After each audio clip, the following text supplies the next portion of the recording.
အားလုံးပဲမင်္ဂလာပါကျွန်တော်နာမည်ကတော့မျိုးထက်ဦးဖြစ်ပါတယ်ကြပြားတွေကိုခန်းစားနားထောင်ကျင်နေဆိုလို့ရှိရင်တော့ကျွန်တော်ရဲ့ YouTube channel လေးကို subscribe လုပ်ထားပေးကြပါဗျာကျွန်တော်အခုဆရာညီမင်းညိုရေးထားတဲ့ဇက်ပြက်နိုင်ငံတော်ဆိုတဲ့ကြပြားတစ်ပုဒ်ကိုရွတ်ပြရစီ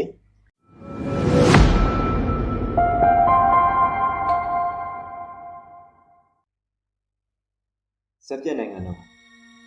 ပွဲကင်းနဲ့ကျွန်တော်ရောက်နေပြီကျွန်တော်နဲ့အတူကျွန်တော်နိုင်ငံတော်လည်းရောက်နေပြီကျွန်တော်နိုင်ငံတော်ဟာလည်းကျွန်တော်လိုပဲပွဲငတ်နေတာကြာခဲ့ပါပြီပွဲကြီးပြိတ္တဟာတပွဲပွဲတပဲပဲပွဲကျင်ညာလူခေါ်သူကအချွဲချွဲတကယ်ကဲ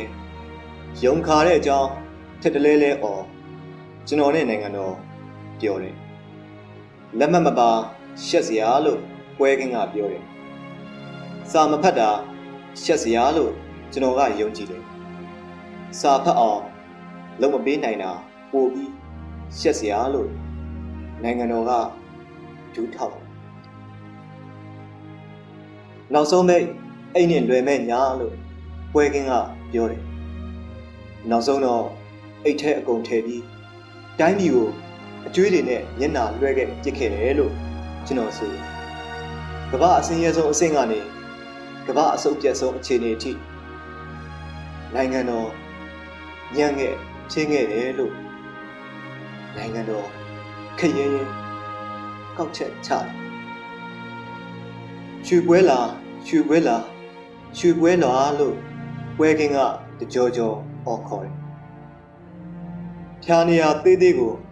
တင်ကြီးကြီးနဲ့ကုတ်ကတ်ထိုင်ရတယ်လို့တိုင်းပြည်သေးသေးကိုတခိုးတဝက်ကြီးကြီးတွေထင်ရဆိုင်ခဲ့ကြတယ်လို့ကျွန်တော်အော်တယ်အရှက်ကြောက်တရားမဲ့သူတွေမတရားသဖြင့်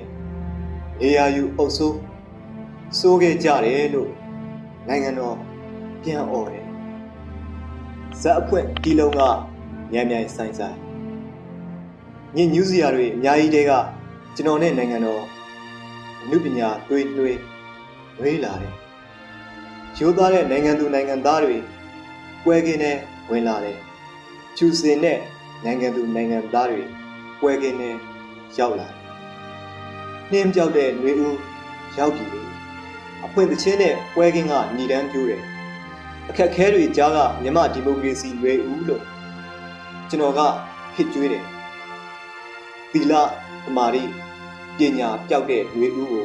ရောက်နေတာလို့နိုင်ငံတော်ကရရဆက်ဆက်ညီကုန်းချုပ်ပြစ်တယ်ပွဲကင်းနဲ့ငါးမီရပြည်ရွှေကိုတချင်းပြီးတော့လူဆိုဒီမှာလူနဲ့တူအောင်နေစမ်းပါတချင်းဆက်လာကျွန်တော်ကနိုင်ငံသားတယောက်ရဲ့တောင်းဝန်နဲ့ဝတရားကြေဖို့ဆုံးဖြတ်တယ်နိုင်ငံတော်ကလည်းနိုင်ငံတော်နဲ့တူအောင်နေခြင်းလှတဲ့အကြောင်းဖွင့်ထားတယ်ရုတ်တရက်ခွဲမဲ့နှုတ်ဆက်ပွဲညချမ်းမှာည10နာရီကျော်တဲ့အထိရွှေမင်းသားလေးများကပေါ်တော်လူမလာသေးကျွန်တော်ကမင်းသားလေးများရဲ့ကြည်တစ်တဲမဲ့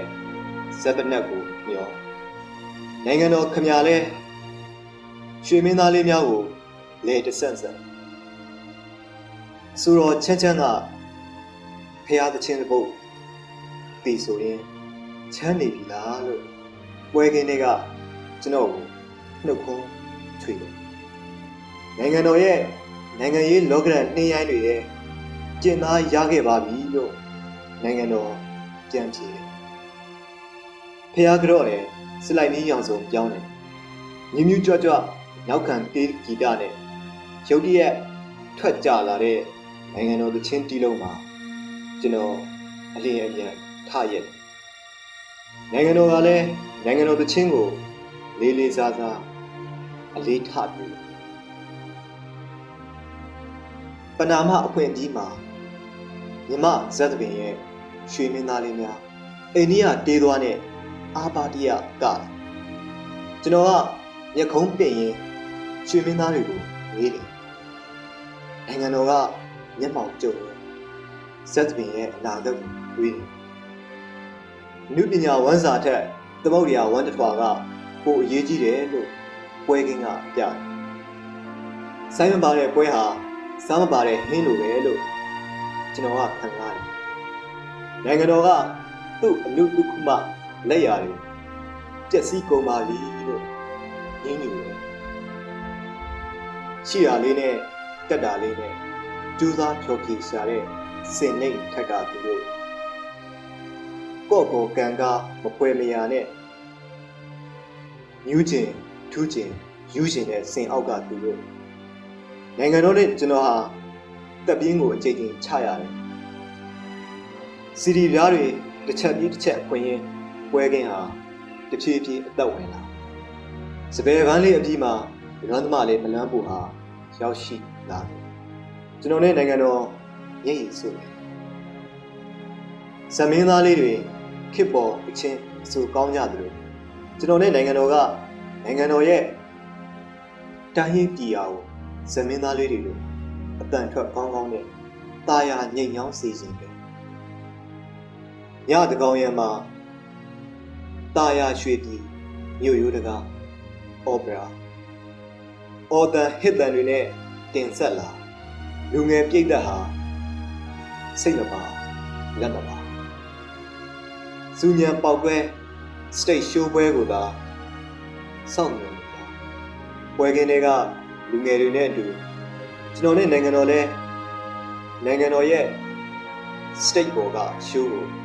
ရောင်ရမ်းညှော်လေးနေကျွန်တော်နဲ့နိုင်ငံတော်ကကြဆက်ကြည့်ရင်ကြဆက်ဆန်တဲ့ကိုယ်နိုင်ငံတော်ကိုအော်ဂနန်ပြန်လဲပြင်သက်လူလူနဲ့နဲ့ကြဆက်မင်းသားလေးရဲ့လက်ပြန်တစ်ဖက်ကတသက်တာဖြတ်ဖို့ပြခက်ခဲတဲ့ဆေးမင်ရောင်တွေကျွန်တော်ရဲ့နိုင်ငံတော်ဟာအမိခန္ဓာမြေပုံတစ်ခုလုံးပေါ်ကတသက်တာမပြတ်ပြေနိုင်တော့တဲ့တေရပါတန်ရာတန်ချက်များကိုကြည်ကြည်ကွဲကွဲဖြစ်နေစတေရှိုးဟာလူငယ်တွေကိုဆွဲဆောင်နိုင်စာကြည့်တိုက်တွေဟာလူငယ်တွေကိုမဆွဲဆောင်တော့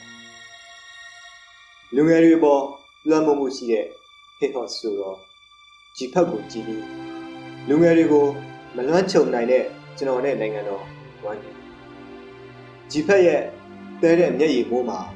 ကျွန်တော်နဲ့နိုင်ငံတော်ကြည်ကွဲလေးဘုံမြောက်တဲ့ချင်း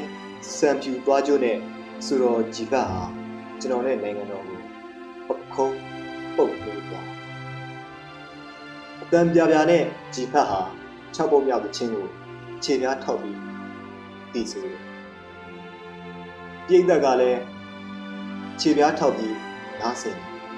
ကျွန်တော်နဲ့နိုင်ငံတော်လည်းအယောင်ယောင်အကန်းကန်းလိုက်ပြီးခြေပြားထောက်မှုတော့ကျွန်တော်ကအလဲလဲနိုင်ငံတော်ကအကွဲကွဲကျွန်တော်ကိုထူထူမရှိနိုင်ငံတော်ကိုထူထူမရှိကျွန်တော်နဲ့နိုင်ငံတော်ဟာရှက်ကူးရှက်ကန်းကိုဟာကိုဟုတ်ဖတ်ပါပြီးထူရထားရတယ်ဆိုတော့လေဂျီဖက်ကသူကျယ်ဝင့်ဖြစ်ချင်ကြောင်းလှစ်ဟာတိုင်းပြည်အတွက်ကျယ်ဝင့်နေအများကြီးလိုအပ်ကြောင်းကျွန်တော်ကထောက်ခံတယ်နိုင်ငံတော်ကသူ့မှာရှိသမျှလူငယ်ကျယ်တွေ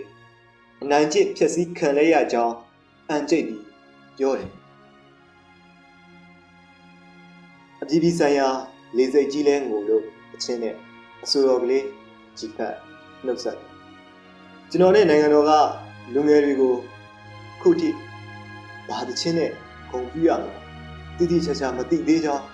ဝန်ခံရတယ်ရွှေဘဲလာပြိတ်သက်တကူပိုက်ဆံအိတ်ကြပြောက်ကြောင်းကြီးညာတယ်